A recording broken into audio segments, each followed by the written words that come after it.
பெருந்துறை தொகுதியில் இருக்கின்ற ரோகா பேரிவர் நிறுவனத்தில் 400 கோடி அளவில் மீண்டும் ஒரு துணை நிறுவனம் உருவாக்குவேன் என்று ஒப்பந்தம் நேற்று போட்டிருக்கின்றார்.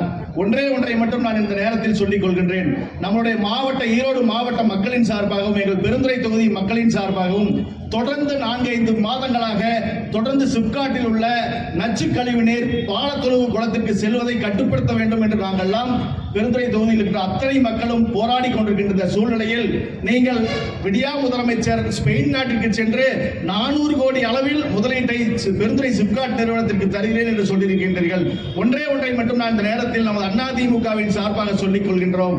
அந்த நல்லா உடையில் செல்கின்ற நச்சு கழிவு நீரை நிறுத்தாமல் அதே போல காற்று மாசை கட்டுப்படுத்த வேண்டும். காற்று மாசுக்கு உண்டான கருவிகள் சிப்காட்டில் செயல்படுத்த வேண்டும்.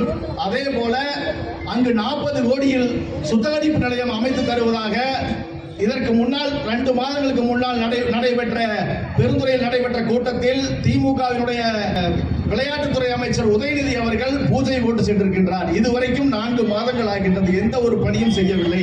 அந்த 40 கோடி ரூபாய் பணியை துவக்கி வைத்துவிட்டு எங்களுக்கு உண்டான பாலத்தொழுவு குளத்துக்கு செல்கின்ற நச்சு நீரை கட்டுப்படுத்திவிட்டு அதே போல காற்று மாசு கருவிகள் நிறுவிவிட்டு அது மட்டுமல்ல, இந்த சுத்திகரிப்பு நிலையம் 40 கோடியில் துவக்கி வைத்துவிட்டு தான் நீங்கள் அந்த பணியை மேற்கொள்ள வேண்டும்.